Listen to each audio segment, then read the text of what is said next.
part of the presentation if you switch your camera and microphone off. And if you don't want anything recorded that you say, just bear that in mind. So I'm Anne Massey, and I'm co-curator of today and professorial fellow at the University for the Creative Arts, UCA, where I supervise PhD students who continue to inform my thinking and hopefully vice versa. I should also mention we have the Crafts Study Centre located at UCA, which has recently launched the Decolonising Craft initiative. And I'm also one of the conveners for the forthcoming Design History Society annual conference on borders. And we'd like to acknowledge the support of the Design History Society for this event. So I've been writing and publishing about the intersection between art and design for over 40 years. For example, I've worked with the ICA in London on its history and the work of the Independent Group, a loose collection of architects, artists, designers and theorists which met there during the 50s, about which I've written 2 books. More recently, I've written the biography of the ICA's first and only female director, Dorothy Moorland, which led me to consider women's empowerment and barriers to success more urgently. My most recent book that you see the cover of here, Women in Design, has continued with the women's empowerment theme, exploring the marginalised contribution of women to the world of professional design. This builds on the work of people like Rosika Parker, Griselda Pollock, Judy Atfield, Pat Kirkham, Lynn Walker, Penny Spark, Cheryl Buckley and others. In choosing to take this focus, I realised by the end of writing the book that I left out an important part of the history of women in relation to design. And that was the sphere of women and craft, which really blurs the distinction between craft and design and between amateur and professional. It's messy. In writing the book, I was also aware that women in design in the global south were largely overlooked in this already overlooked field, so a double whammy. So I really want to address this and open up a space where this lack can be discussed and be addressed, to provide a platform, perhaps a framework, in conversation with the experts, starting with the speakers today. So when Harriet and I both presented at a conference at Middlesex University on International Women's Day last year about women in design, we resolved to try and fill this gap and look at the overlooked. And that's how today's event was born. We took the title of Remaking to draw attention to the need to reconfigure craft and design history to meet the challenges of the decolonisation project and be more inclusive in terms of subjects and objects studied, but also geographical areas covered and practices permitted. One thought for today is, does decolonisation still emphasise the colonial? Is using the term Global South more helpful? What exactly is the Global South? How do we define it? Decolonisation is vital to rethinking history, who is studied and why and where, and hopefully we'll tease out some answers today. We are delighted to present 8 papers from contributors from around the world on the subject of remaking craft design and women's empowerment in the Global South, from Africa to India, right through to South America, from cooking to weaving, furniture making to wood carving. This promises to be an exciting event and the starting point for ongoing conversations and publications. We have 3 sessions of roughly 1 hour each, with a 5-minute break in between and some time for questions. And we aim to finish by 2 o'clock Greenwich Mean Time. And just again, please note the event will be recorded, and thank you to the Design History Society for its support. Thank you very much. So I'll hand over to Professor Matthew Barrett. Thank you very much, Anne, and good morning from me. My name is Matthew Barrack. I'm Professor of Architecture and Urban Culture at London Metropolitan. I'm making some opening remarks on behalf of our research centre, CUBE. CUBE stands for the Centre of Urban and Built Ecologies, and I'm offering these remarks in the context of the research community and environment here at the School of Art, Architecture and Design at London Metropolitan. CUBE is a community of staff members, research students, and affiliated researchers from a range of fields related to what we are calling the spatial and social ecologies in which we live, from fields including architecture and design, design at the scale of objects, interiors, buildings, and cities. And our studies focus on a range of projects, including one project entitled London Afropolitan, in which is all about collaboration with colleagues across our school. So my co-investigators on that are our head of art, Mavernie Cunningham, and Dr. Harriet McKay, who you all know as a design scholar. And this is a collaboration with the Africa Centre in London. I'm the director of CUBE, and my colleague Beatrice De Carli is deputy director. I should also mention that today's event, in terms of the structure of our research community here at London Metropolitan, is supported collaboratively by CUBE and Creature, and Creature is our sister research centre, which focuses on the performing arts and aspects of design, fine art, and other creative endeavours. So we're delighted to support this event today, representing as it does a collaboration within the school, but also a collaboration across institutions and across continents. Knowledge production, which is the key activity that research is engaged in, whether that knowledge concerns personal and small-scale activities or the world of commercial products and services, is always more meaningful and has the capacity for better impact and greater reach when it is collaborative. Collaborations foster dialogue between industry and academia, between students and staff, and across subjects. But one of the things that is important about today's event to all of us is the collaboration between different cultures and economies and different places across the world in a way that highlights both the ethical and intellectual significance of working together in this way.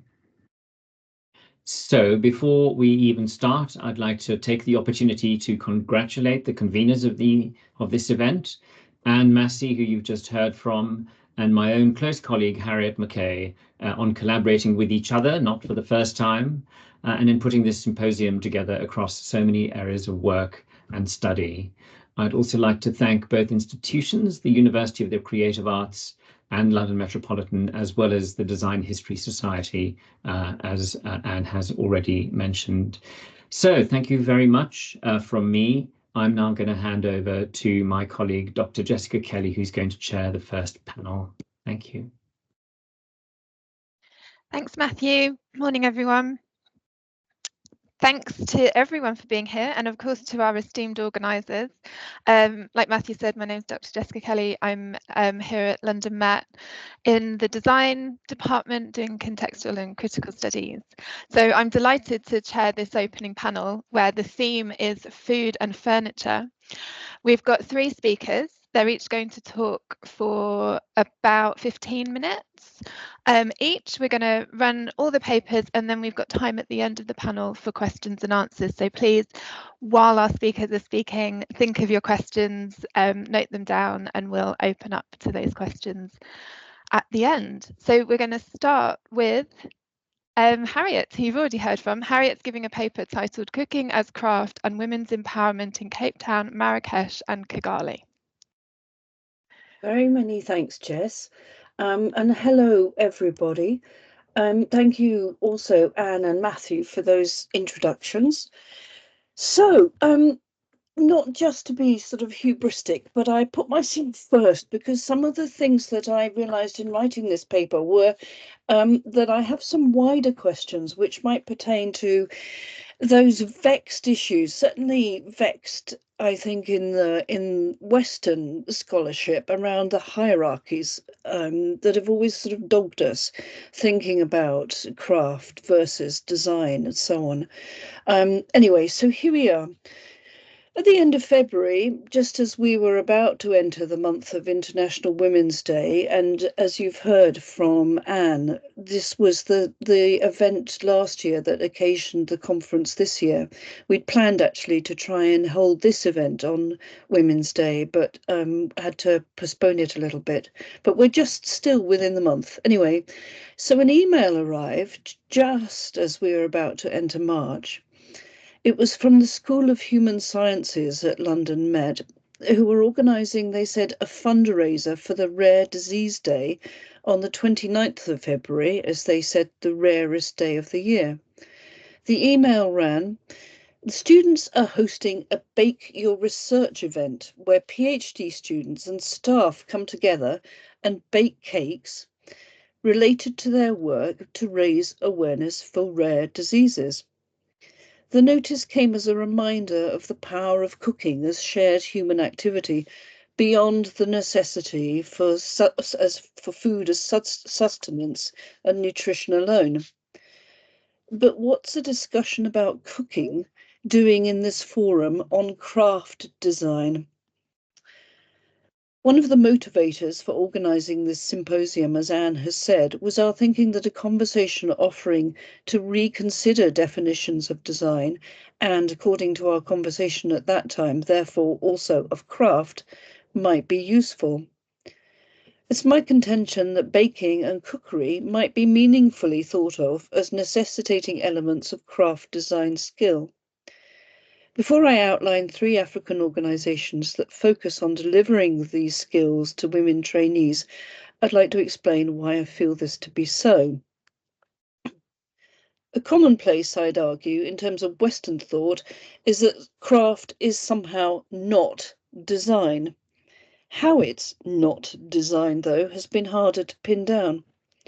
Paul Greenhalgh has argued that craft became divorced from design in the 1920s, that it was at this point that it became isolated from the pursuit of beauty, i.e. art, and the realization of purpose, his phrase, i.e. design.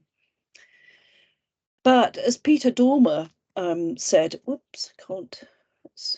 there we are, sorry.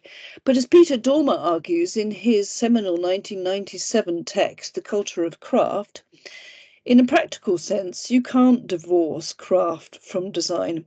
The craftsperson is as much a designer as any product designer. To make something requires choices regarding the structure and the appearance of an object, as well as a strategy for making it. And I'd agree. To make craft objects is to deploy design skills just as surely, though in an entirely different way, as the creators of fashion or cars or my own discipline, interior design. Working with a sense of aesthetics, visual acumen and knowledge of your materials and tools, and finding an efficient means of production to create an item that responds to human need, whether utilitarian or visual or both, is, I'd argue, what design and craft have at their core.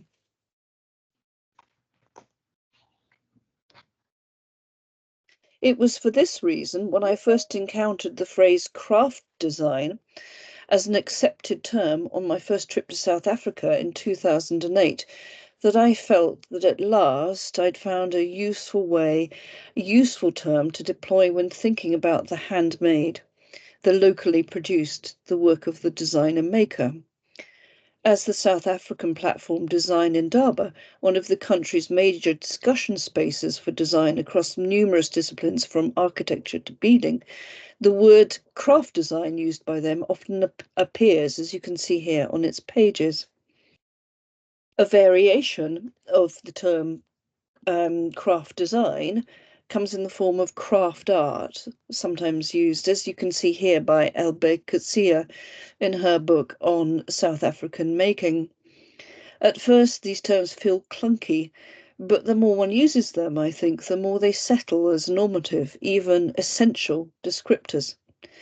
Hence the phrase's appearance in our symposium title.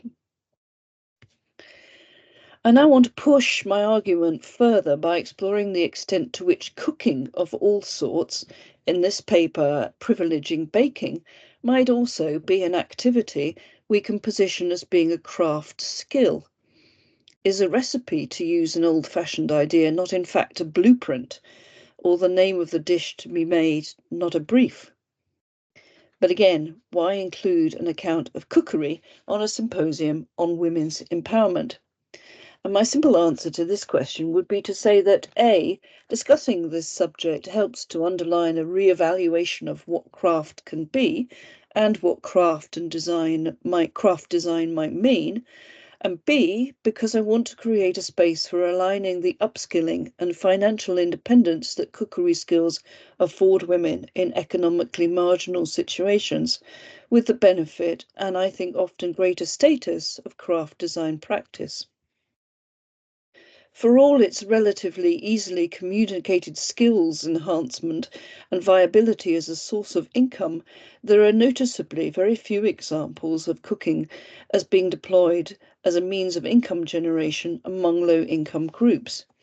This model appears to be incredibly rare, so much so that the case studies that I want to offer now are 3 of the only 4 examples that I've so far found across the African continent. Of course, the provision of cookery classes is often a huge luxury. In situations of profound lack of food security, or those in which obtaining fuel and water are challenging, this is never going to be an option.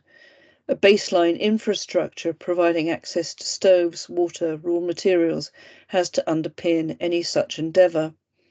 Upskilling through cooking and baking is thus often predicated upon access to urban and peri-urban mains utilities. Even so, this model is one that has great potential, and as I want to go on to discuss, is making an impact in Cape Town, Marrakesh and Kigali. In each scenario, both the organisers and the beneficiaries of programmes on offer have argued that they see cooking and baking as artisanal, and in this case also a craft skill. At the bakery schools Sewing and Reaping in Cape Town, for example, the making of cakes and biscuits is a very valuable income earner. Equally important is developing a personal style for the enhancement and saleability of such products, something that requires real skills in aesthetic judgment, manual dexterity, scientific understanding, and business know-how. The school's model is to provide a 98% funded 7-day home bakers course to unemployed township women. Judy Ramon, Sewing and Reaping founder, told me, "This course not only teaches women to bake and to decorate confidently, but it also meets their individual needs by enabling graduates to earn a living which will benefit their immediate families and their communities." That entrepreneurship has been embraced by Sewing and Reaping students was powerfully demonstrated for me through the story of one participant who, in order to fund the tiny sort of slice of fee that trainees are obliged to pay, which is about 300 rand, around about £12. So this one trainee decided that she was going to sell the biscuits she'd made each day on her bus ride home in order to fulfill this fee obligation. Similar stories of entrepreneurial initiative and the development of cuisine as craft were the rationale behind the setting up of the Amal Centre in Marrakesh. Aimed at women, Amal in Arabic signifies hope, aspiration or wishes. The organisation focuses on provision for women aware of statistics indicating that Moroccan women form only 25% of the country's labour force. Of their mission, Asiya Anzir at the centre told me that they aim to offer a unique training programme for women to learn the ropes of cooking in a professional setting. Our trainees learn by doing under the guidance of experienced chefs to learn a valuable skill set. And this helps them secure their first job in the local food sector. The training is the core of why Amal exists, and the trainees are at the heart of our mission. Significantly, she also pointed out, We value women's knowledge and sense of intuition and making and craft skills, something I discovered that Lubna Afir, head of patisserie, and Jamila Amer, head of Moroccan cuisine, were both championing in terms of creativity with ingredients, developing recipes, and the design of their dishes. Less visual design goes into the goods produced by the Women's Bakery, which has its centre of operation in Kigali, Rwanda. But anyone who's ever made a loaf of bread knows the extent to which this is an artisanal skill that's not always easy to come by. Equally, crafting breads and cakes in a situation of great food insecurity demands considered attention to detail in terms of creating recipes with nutritional ingredients. As the bakeries say, each of our bread products is sourced with locally available ingredients like flour, vegetable, fruits, and nuts. These ingredients improve the nutrition of each bread product and support the local economy, farmer, and the health of community members. As in Cape Town and Marrakesh, women's unemployment in Kigali is high, and more so here since the bakery knows that most of its students will have received only about 6 years of formal education, creating a significant employment gap for women. The Women's Bakery explain their model in the following terms. From day one of each woman's involvement with the bakery, she gets an education she can never have taken from her. Each baker receives 200 plus hours of training, which culminates in a certificate equivalent to that of a vocational degree in the United States.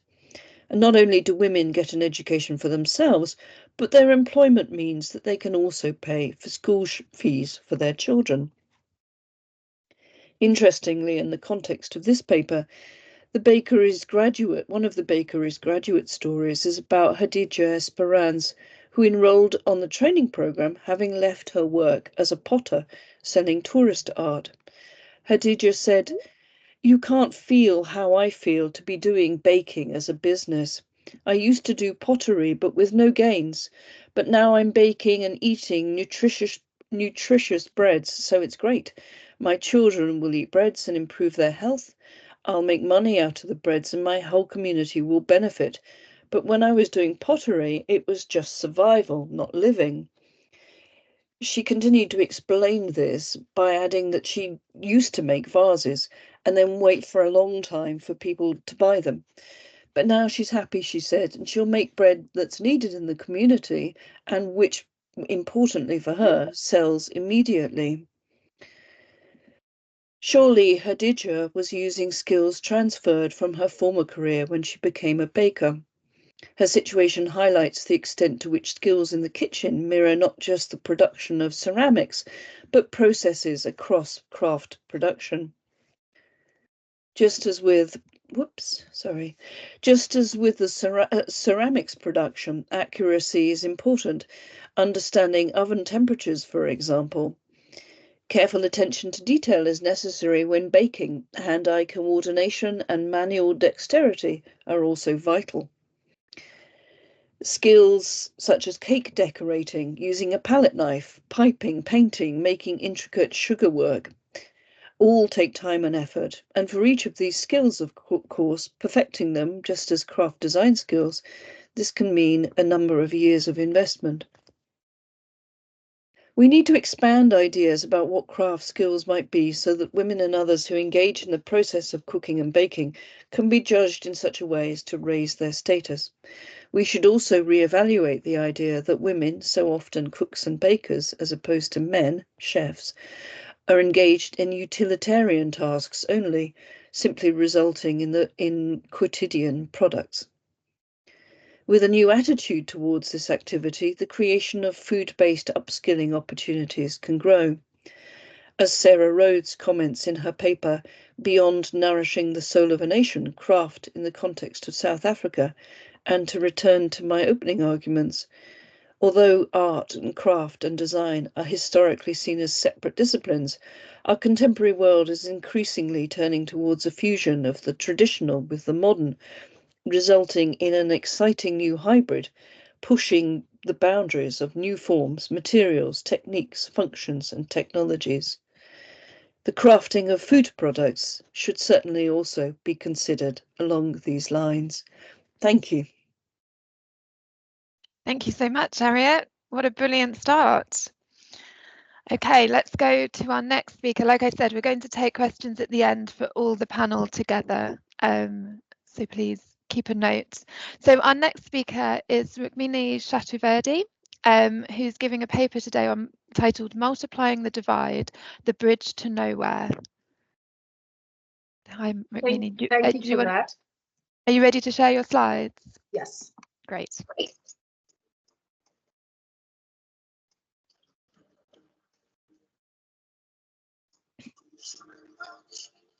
Do you see it? Yes. We can, yeah. If you just make it full screen, that's perfect. Yeah. Thank you. Thank you. Good morning, everybody. So a short introduction to myself before I start. I wrote a PhD from Central St. Martin's here in London in cultural studies, which examined contemporary Indian furniture design and its inextricable link to craft, and therefore craftspeople. This got me to think that in the Indian macro contemporary crafts narrative, craftspeople are the unsung heroes, craftswomen more so. This is because of the deep-seated social hierarchy and gender inequality. Today, I'm going to talk of the male-female artisanal divide in an Indian design context.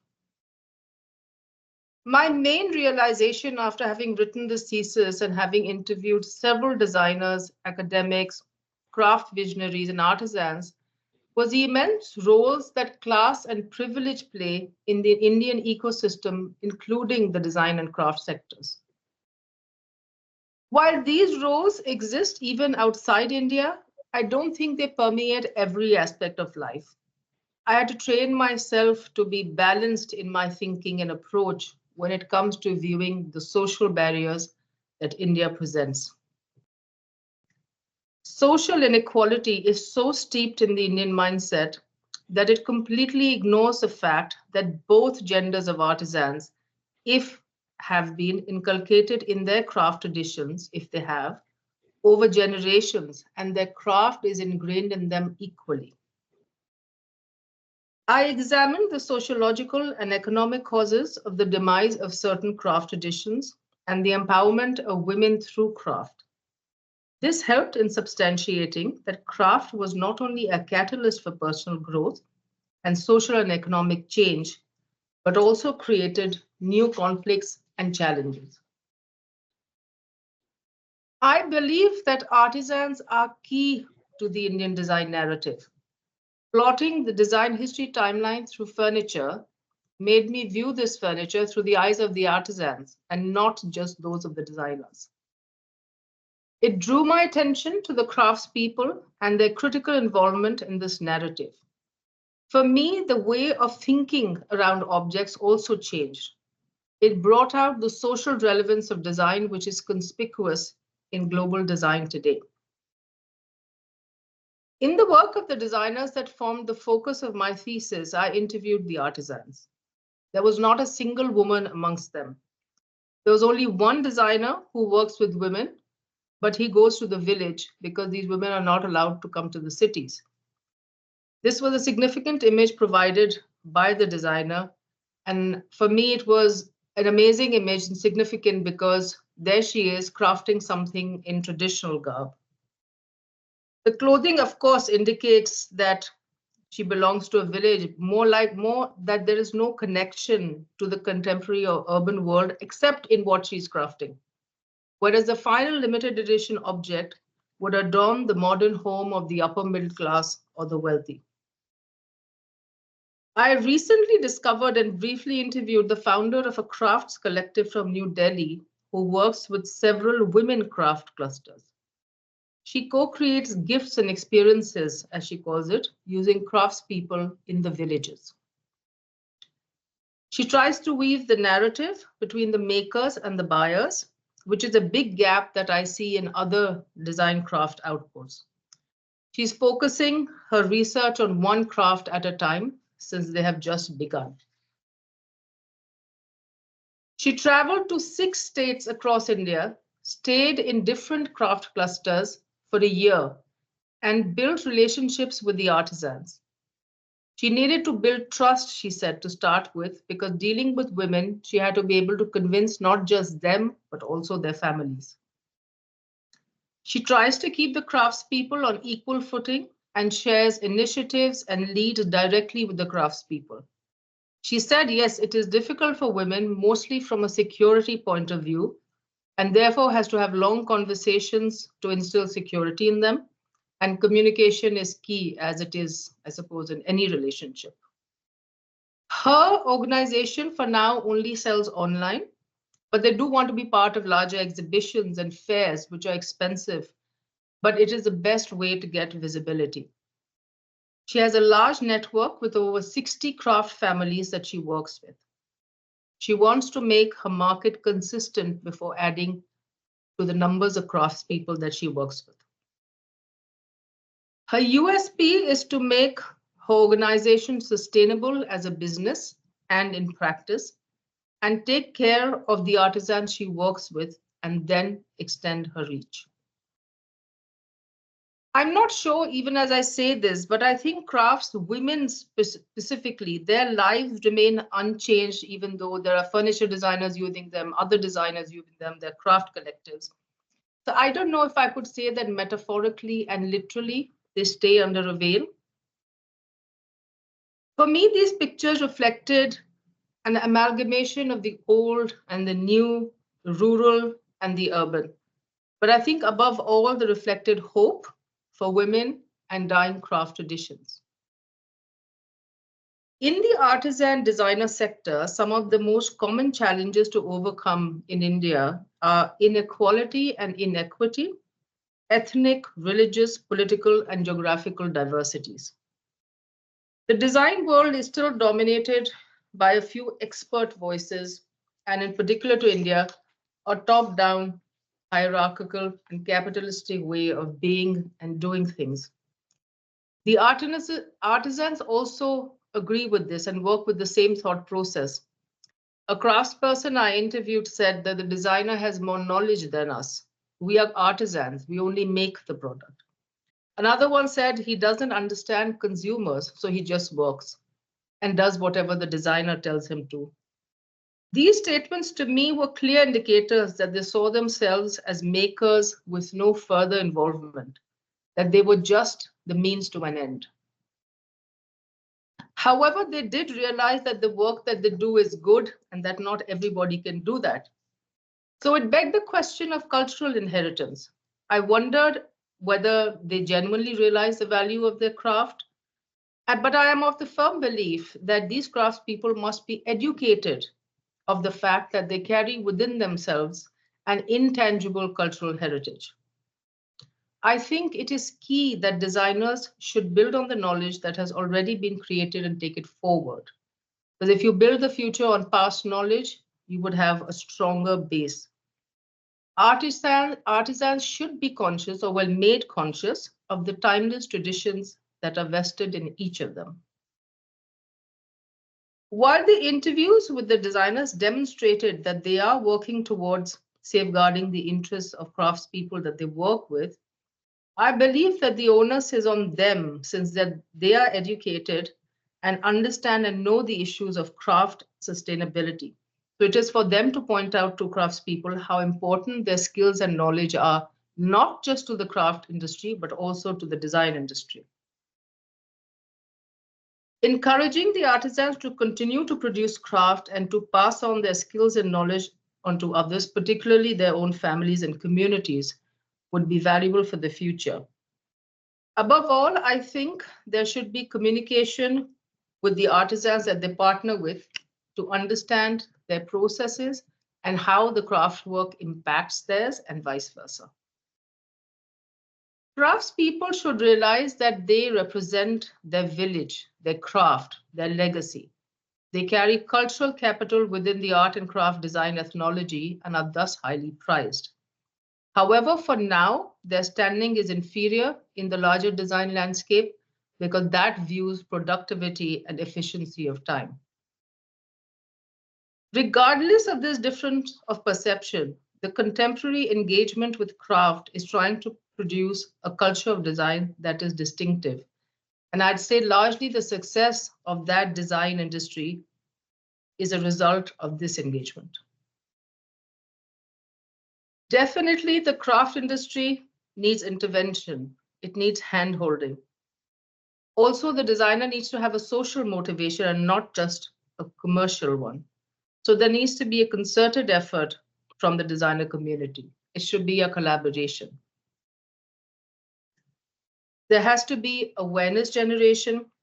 Obviously, there will have to be a need to market demand, but it would be significant if the designers were to promote capacity building within the craft communities rather than extraction. This would allow for reaching out to wider economic geographies. It has to be an exchange. These designers mostly found the craftspeople to work for them through word of mouth, and that is how the artisans responded to them Each of the artisans that I interviewed and the ones that I didn't, I found out moved from their villages or towns to the cities to where these crafts designer studios were. So this made me reflect that the impact that they has on their families and the craft communities in their villages. It made me think about knowledge sharing. Can artisans be empowered separately from their communities? I think that any design intervention that is seeking to bring about social change through the use of artisans and their skills should be grounded in an in-depth understanding of the local context, artisanal needs, and the market dynamics.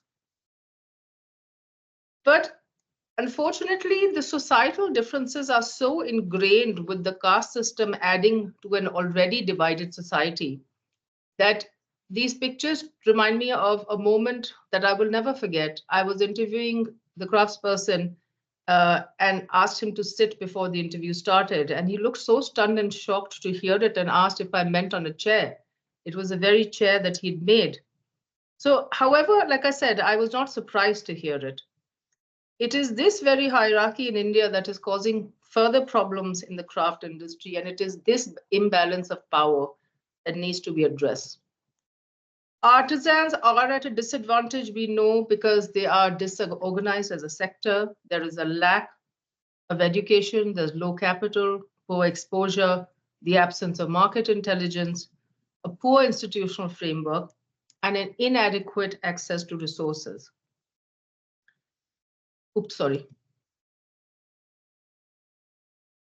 Largely, the artisanal community tends to remain small and satisfied. Hence, the designers to begin with have several advantages that place them at the top of that pyramid that I talk about. Interviewing the craftspeople also allowed me an insight onto the other side of the design craft narrative. And I know that they felt a sense of privilege when being interviewed because normally they work behind the scenes. They felt a sense of importance. I think it is essential to share and celebrate artisanal stories as part of the design narrative, and especially in context of the historical and cultural significance of crafts as well as the livelihoods. I know the differences are very deep-seated, but yet steps are being taken in the right direction.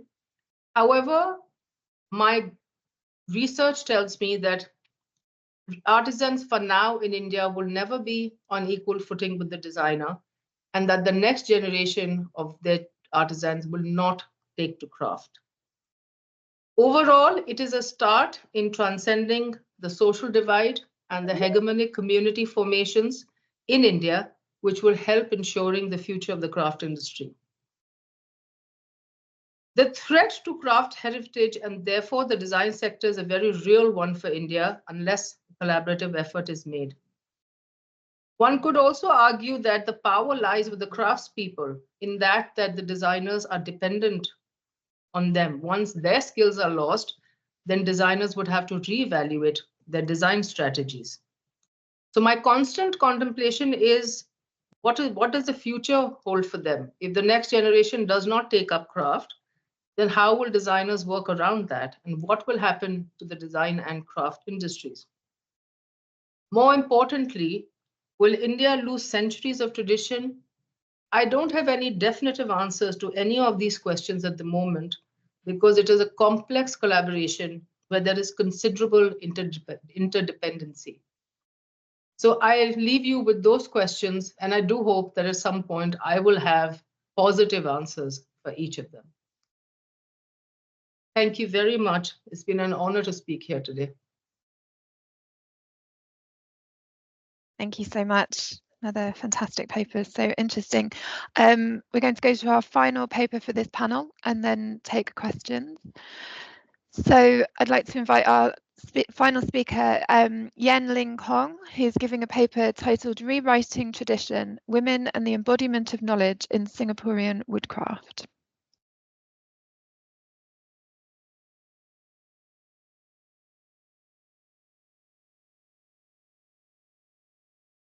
Great, we can see those slides.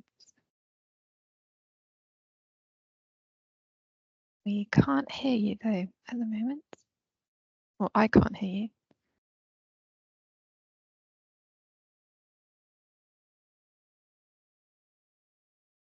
Are you muted?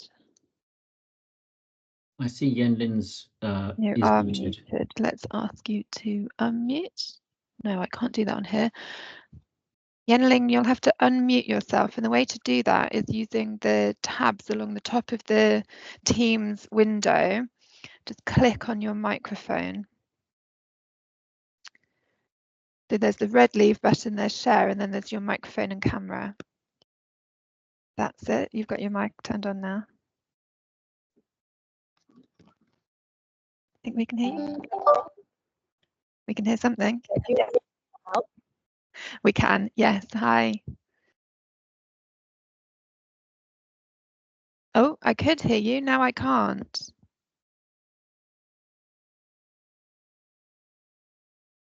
No, we had you just a minute ago. I think, did you put your headphones in? That might have changed your microphone.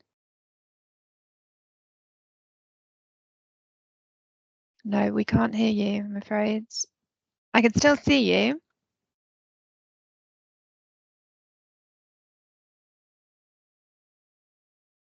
If you, what you can do is in the Teams window, there's a little arrow next to mic. You can go in there and check that you've got the correct microphone connected. It is the correct, okay. We still can't hear you. Yeah. A rather drastic solution I might suggest is that you leave and come back in. Oh, what was that? You say something? Are you able to hear me now? Yes. Okay, great. Sorry for that. Okay. No problem. Do you want to get your slides back up? Yes, I will. Okay. I am. Is it all good now? That's excellent. Yes. Off you go. Okay. Thank you. Thank you so much. My presentation is about women and the embodiment of knowledge in Singaporean woodcraft, and I concentrate on the decades of the 1950s to 80s. So my title slide actually shares two quite significant images. The first one on the left is actually a wooden deity carved by one of the case studies in my research by the Se Tian Heng Buddha shop.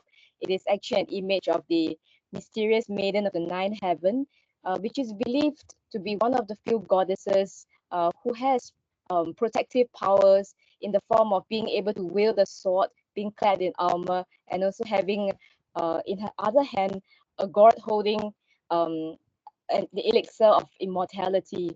So the other image on the right is an artwork titled Pegasus by Singaporean British artist Kim Lim. And I would say that the similarity between both of them is that they both symbolize mythical figures or objects that can actually fly and transcend time and space. So just before I start on my presentation, I would like to share a bit about the background of the woodworking industry in Singapore.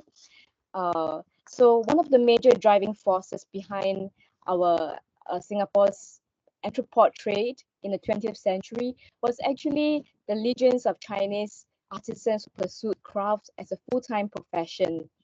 And wood in particular dominated the post-war manufacturing economy from the 1950s to 80s as a business for export and also for local consumption.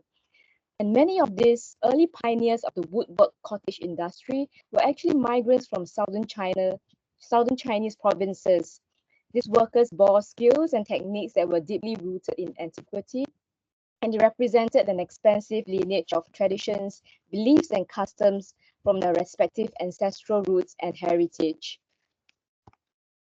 But the research questions of my presentation as follows. I would like to find out what is the division of labor like for the male and female craft and design practitioners in Singapore during the 1950s to 80s, and also some strategies that female artisans have adopted in navigating gender hierarchies to redefine creative work in their own terms. I was also curious about how female practitioners operating within modern art versus the context of design assume how did they get recognition of their skill as opposed to working within the context of design or craft.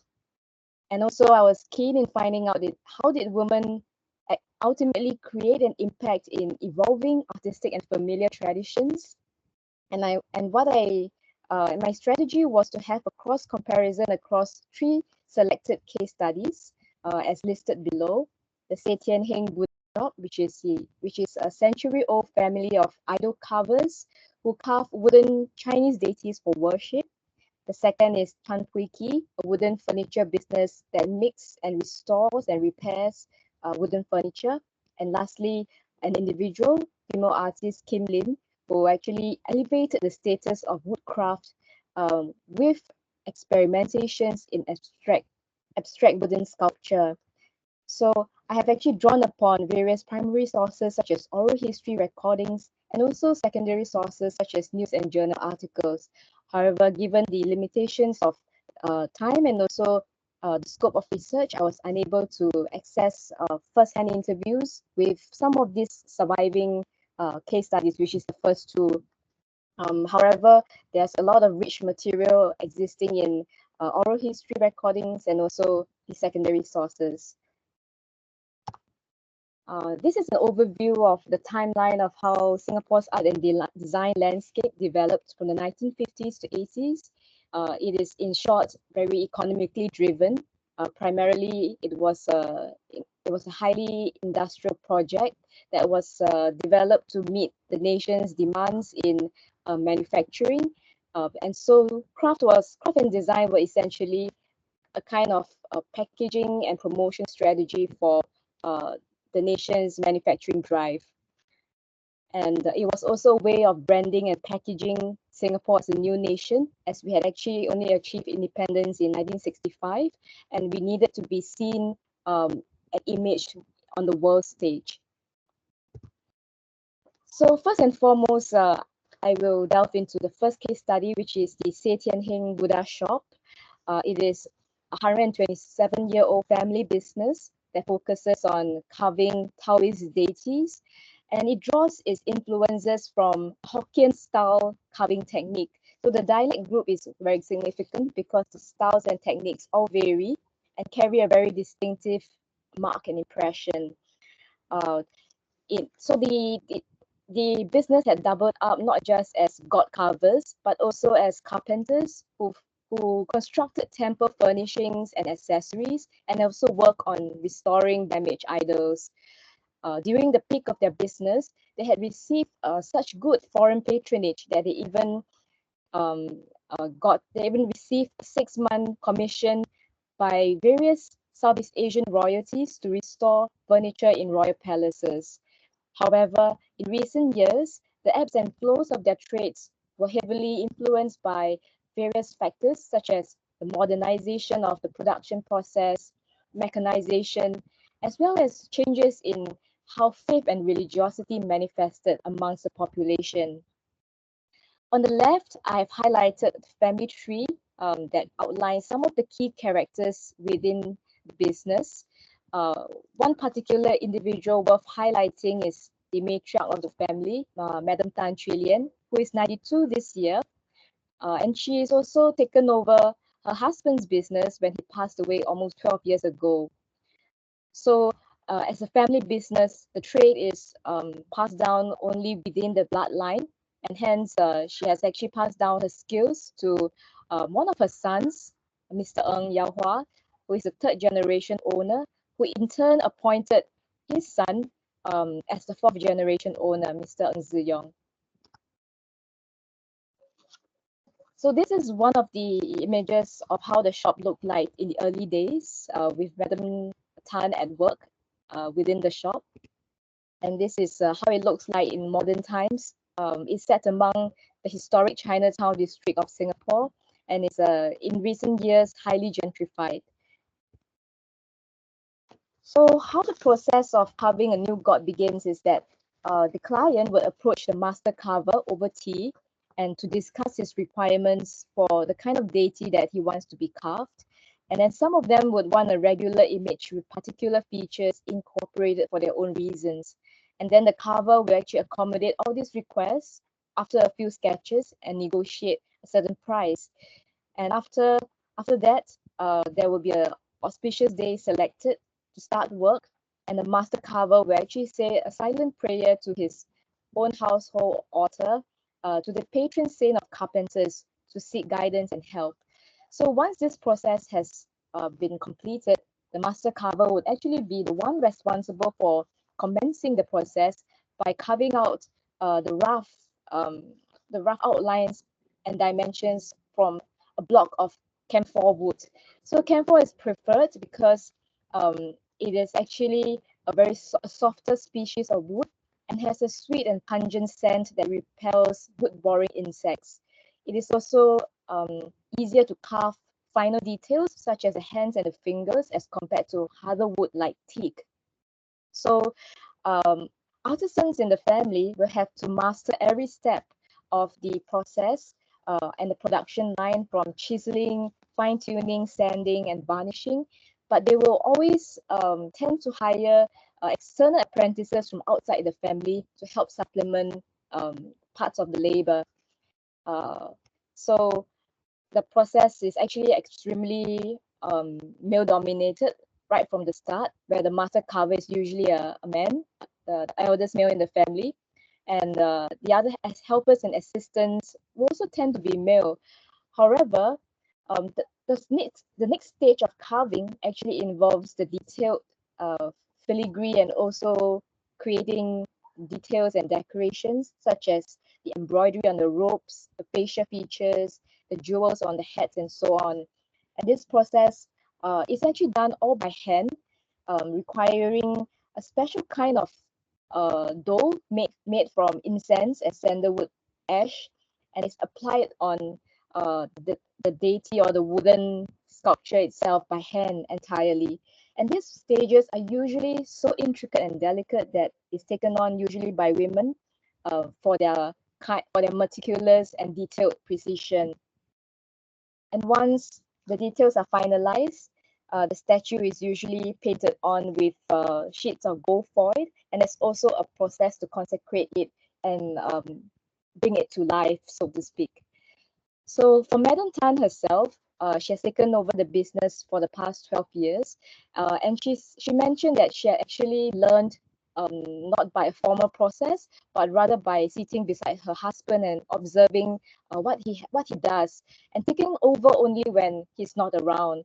So in a way, she wasn't the appointed successor of the trade, but was forced to become the leader of the business when the actual business owner passed away. Here is her grandson, also the fourth generation owner, at work. And you can see that there are different scales in terms of the statues manufactured. Some of them are probably the size of about 15 cm, whereas others are close to about 1.5 meters tall. And it's interesting to note that for certain deities that involve features such as a beard, the the master carver will usually be the one who puts on these embellishments instead of the women. So there are actually very distinct divisions of labor within male and female members of the family in the entire production process. So the fourth generation owner has commented that actually his grandmother was the one who kept the family business alive in the past decade, and it was really against the odds, though she had never thought that she never thought that it was anything more challenging, but rather just a means to earn a living and to put bread on the table. So when it came to the fourth generation owner, Mr. Ng Ziyong's time, he had a very different approach to the business. And instead of inheriting the skills and techniques of carving wholesale from his father, he had actually chosen to work on the marketing and promotion aspects of the business, and also to enhance its public outreach and education arm. So these days, he helps out in the shop actually by organizing tours as well as workshops around the business and sharing more about how the trade survives to other tourists and visitors and domestic visitors as well. So his approach is extremely distinct and different from past generations. And these are some quotes that I find interesting in highlighting these differences. So for example, the first one is he says that what happens is you're anointed to become a heritage business. And he mentions that when you happen to be the last one standing, there's a kind of crisis in the sense of urgency in that this business may not last, or a sense that it may be replaced by other processes of automation or mechanization. He has also been very innovative in trying to reposition these objects of worship into objects of art instead, or even home decor. And I found his last quote particularly interesting, where he says that he alludes to heritage, intangible cultural heritage being the soul of a nation, and that unlike museums and bookstores, a craft studio like his that represents soulfulness in a special way is special because it is not curated and it is alive. However, it seems to be a different story in reality, as a lot of his strategies to revive the business and sustain it are actually highly curated experiences, in fact. For example, the types of workshops that he has organized, tours, talks that actually shed light about stories of deities, the values they possess. He has even organized a competition to redesign certain iconic deities and to also promote a greater understanding among younger consumers who may not have the practice of religious worship as their parents.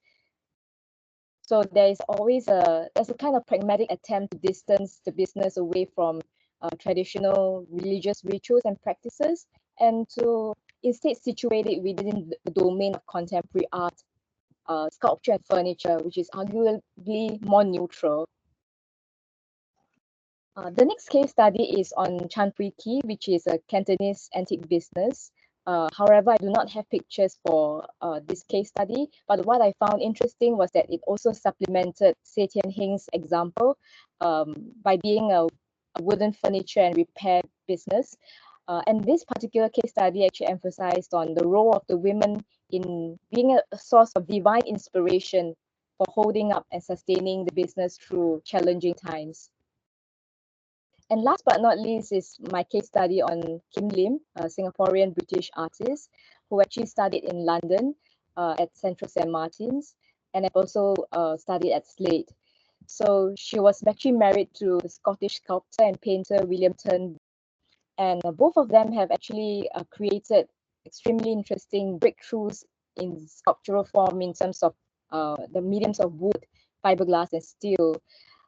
There's actually even a major retrospective of hers taking place at the Hepworth Wakefield at West Yorkshire till June this year.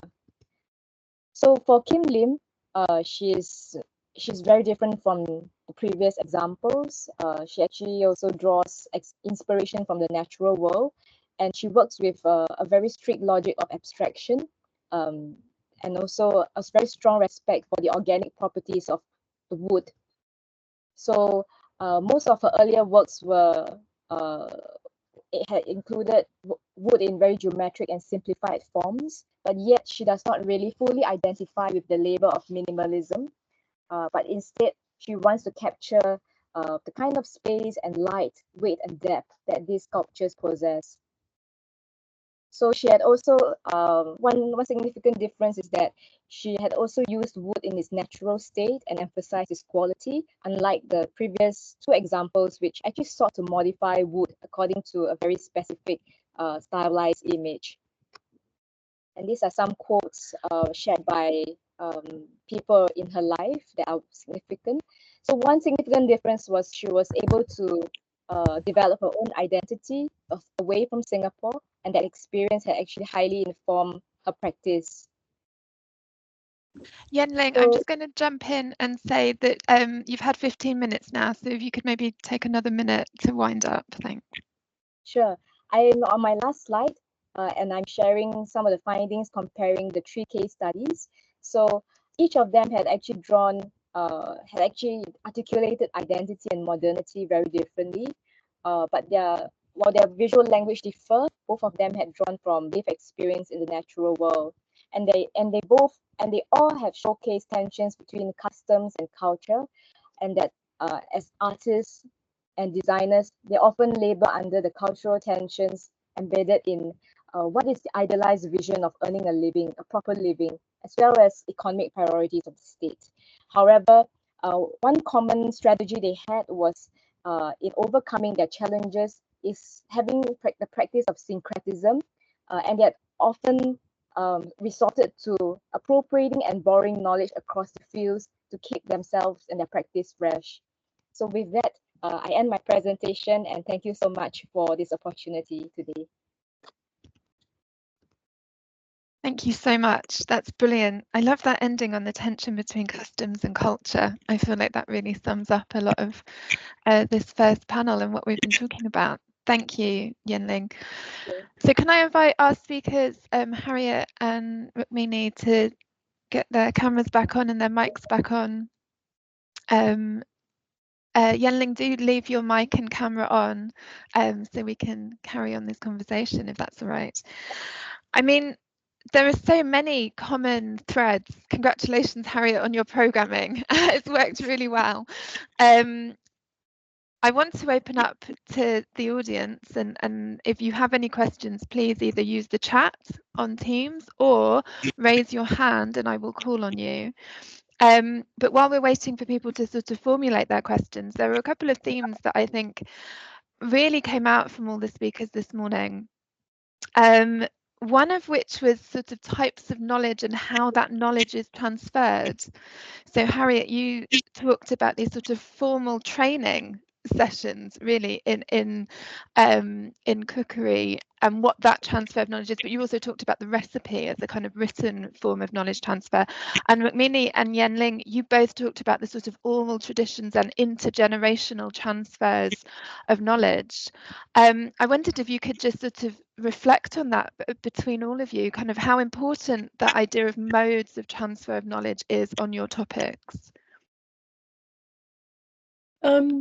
Yes, that's a very good point. I think one of the things that stands out for me is that there's something around the formal educational process, even if it's only a week, which means that people come away. I've got loads of photos across those 3 organizations of people proudly standing with their certificates. And I think there's something here about almost a sort of sense of a training and then a graduation and then moving on and being able to continue what you're doing with a kind of qualification behind you.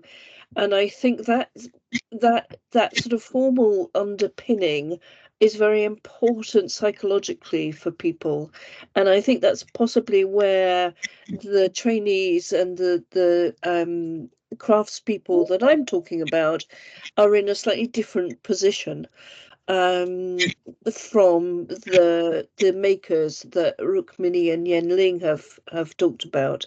So I think, but of course there is a huge tradition of, you know, oral exchange and handing on recipes, and I think that somehow, in a way that does run through the organisations that I'm looking at. I think somewhere like the Amal Centre, actually, that heritage is continued, less so in Kigali and Cape Town, where it's people coming to a whole new set of skills often.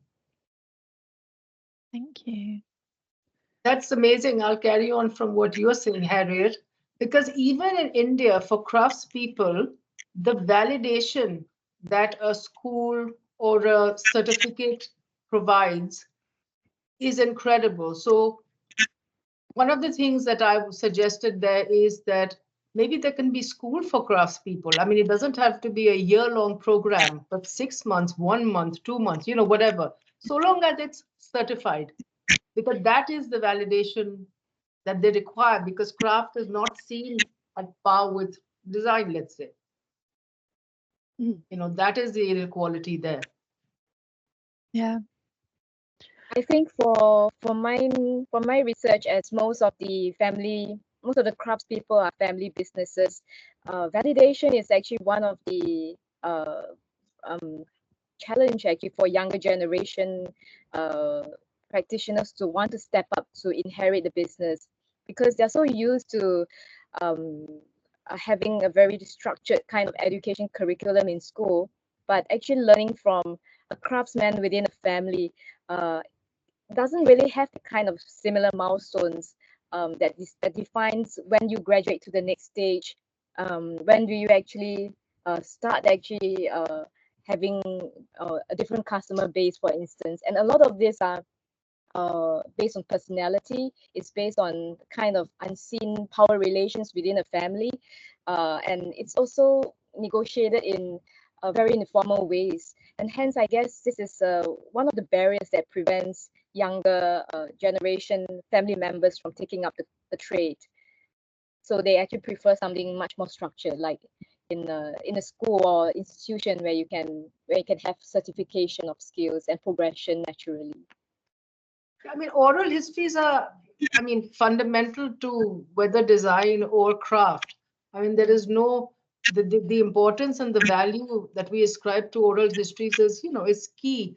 But as Yanling also has pointed out, the younger generation, at least in my case, each of the artisans that I interviewed, bar none, said that they did not want their children to continue, and bar none. So it's sad. It really is, because they may think that they do something exceptionally well, or that they have a certain skill set that nobody else has. They're aware of that, but they still look at it as lower on the social ladder. I mean, you know, I call them artisans. They don't. For him, he was a carpenter or a, you know, embroiderer, or someone who works with jewelry, with embroidery. They were not artisans, you know, so they don't ascribe the same skill sets that we do. I think it's that Eastern Western way of thinking. I mean, another thing that I thought was really fascinating, and Rukmini, you drew this out, but it's really present in everyone's papers, was this sort of question of entrepreneurship and its relationship to craft practice and these titles of artisan, craftsperson, but entrepreneur and business person, and kind of understanding the marketplace and those kind of things. And that seems to be really central as well.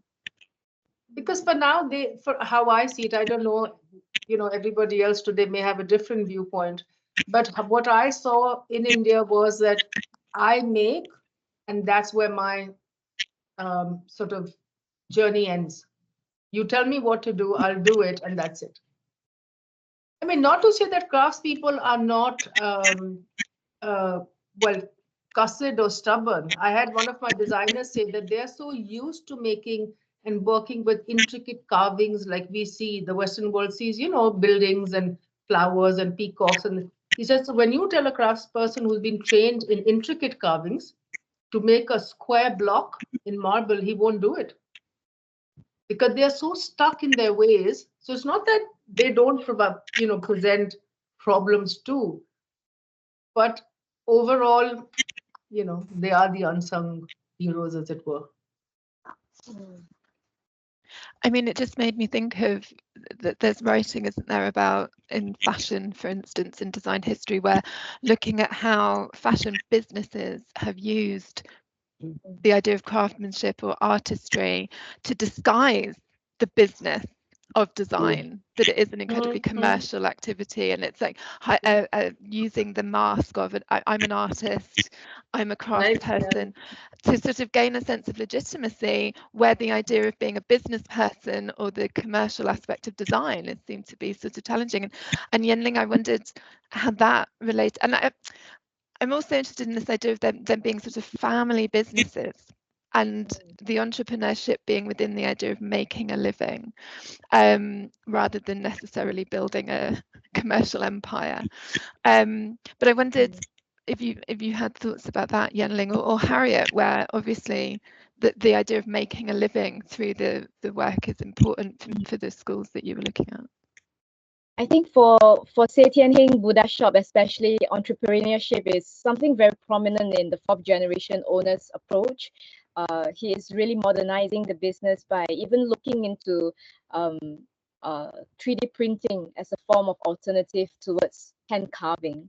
And I'm not sure exactly what are his elders and what are the master carvers' thoughts towards being replaced by technology. But I can actually see how he is actually angling the business in a new way that takes into account the new modes of production, and also being situating it in a new context, which is about technology and not really about keeping to tradition.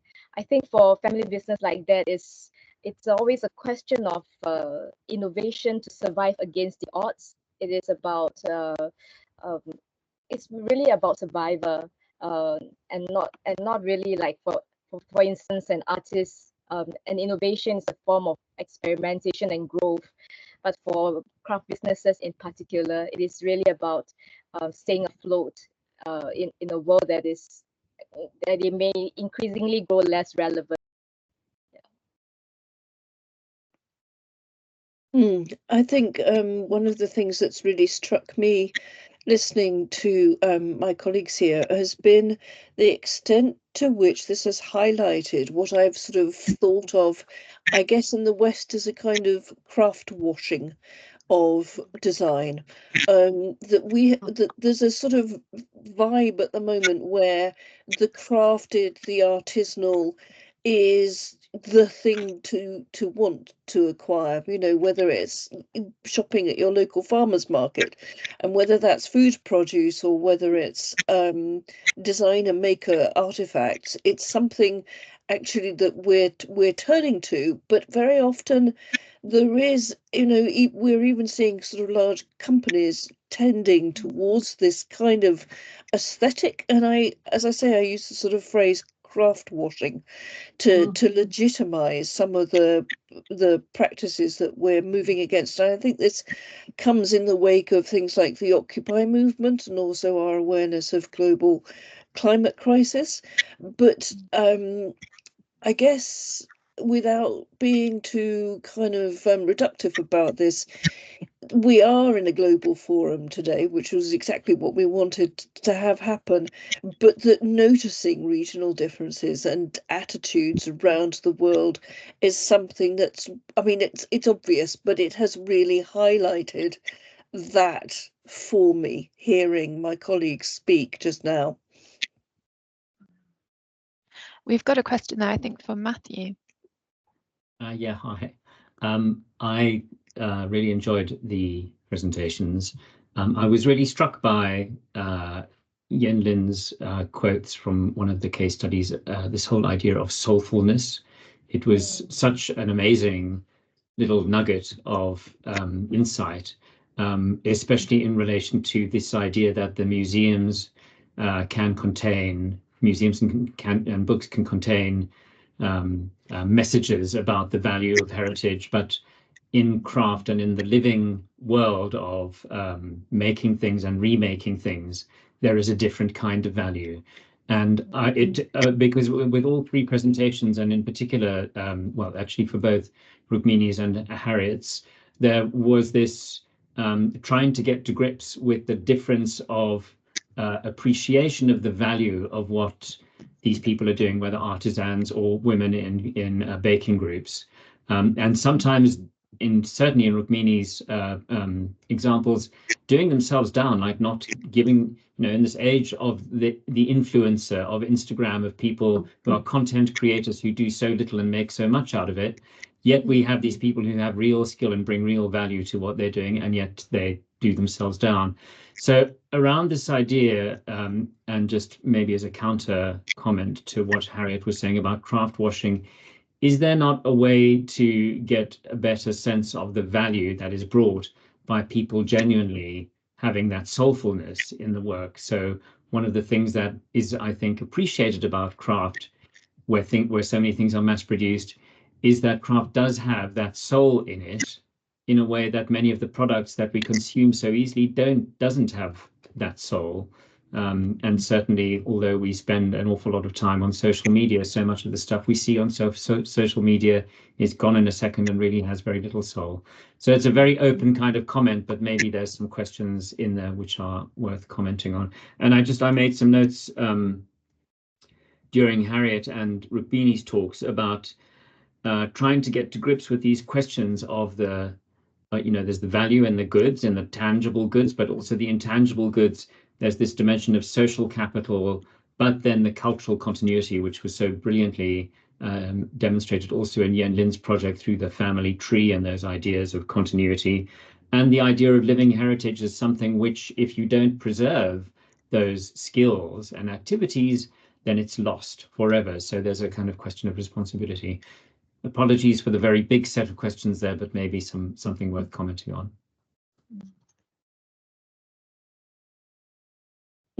You have us all sort of mulling around, thinking that all through, Matthew, unable to provide a response immediately. You are right. Of course, there is the kind of poetry, the soul, in the handmade, in the crafted object.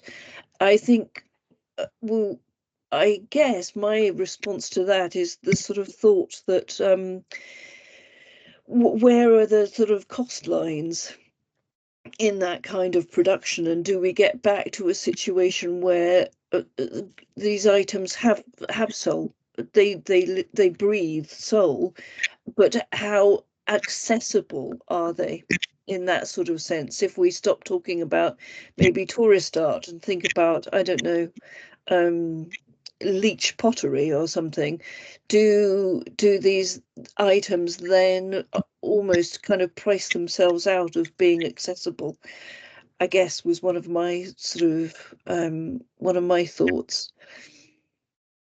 Well, they do. You are absolutely. I think all this craft that is being used to make what I call they are limited edition objects. They're out of the tourist craft as we know it, the souvenirs that, my pictures showed some of them anyway. The price range, I mean, obviously the craftspeople have no clue that what they make is then going to be priced at £5,000, let's say, right, at a minimum. And there's just the one that they're making because it's limited edition. So I also don't, I mean, it is a a burning question in design anyway, that how does, and one of the craft activists, I interviewed her and she said that one designer using one artisan or 5 for his work is not going to help the crafts community. It has to be wider reach,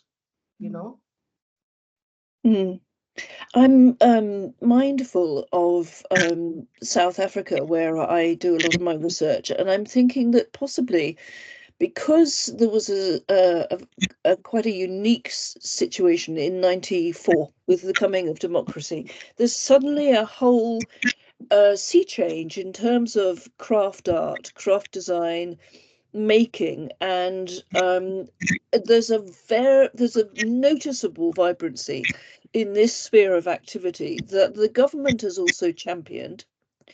And there is a sort of divergence in that there are whole tranches of objects that are not crummy tourist art, that are not super expensive. I mean, of course, they're beyond the reach of often of the people who make them, but there's a sort of middle ground of craft design that's reasonably affordable, certainly for the Western tourist, but somehow beyond, exists in a sphere away from tourist art. And I think that South Africa is doing some things with craft design that are really interesting, as I say, not least having adopted the phrase craft design, which I think recognizes the importance of the designer maker. And the existence of the designer maker and the existence of designer makers is something that's very much encouraged. So there is something maybe a little bit different happening in that context. Yeah.